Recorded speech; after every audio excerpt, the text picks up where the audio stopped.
Arı gibi çiçekleri dolaştım, geleceğe beyaz sayfalar açtım.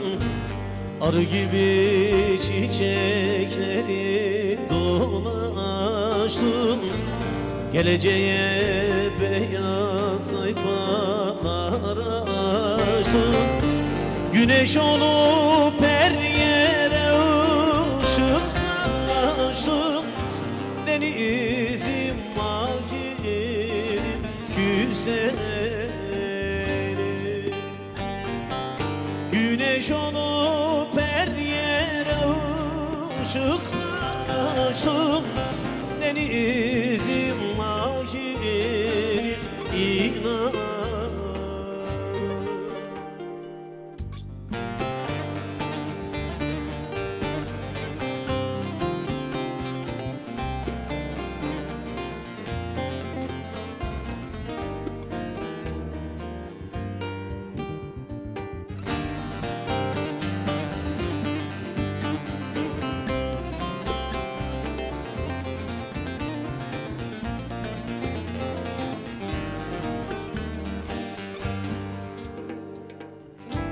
Yetim hakkı, garip hakkı yememiş, zalimin zulmine boyun eğmemiş.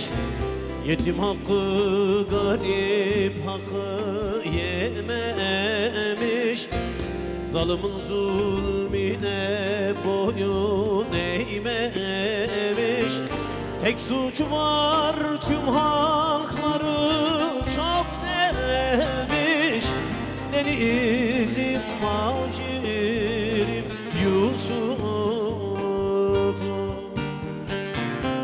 Tek suçu var, tüm halkları çok sevmiş, denizim macirim İbrahim.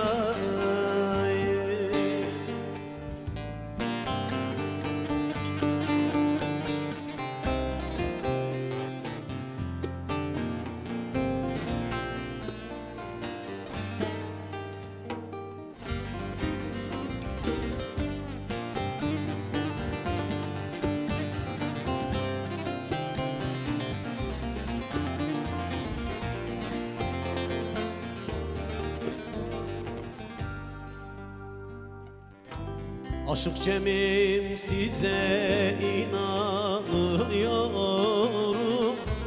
yerde gökte her yerde arıyorum.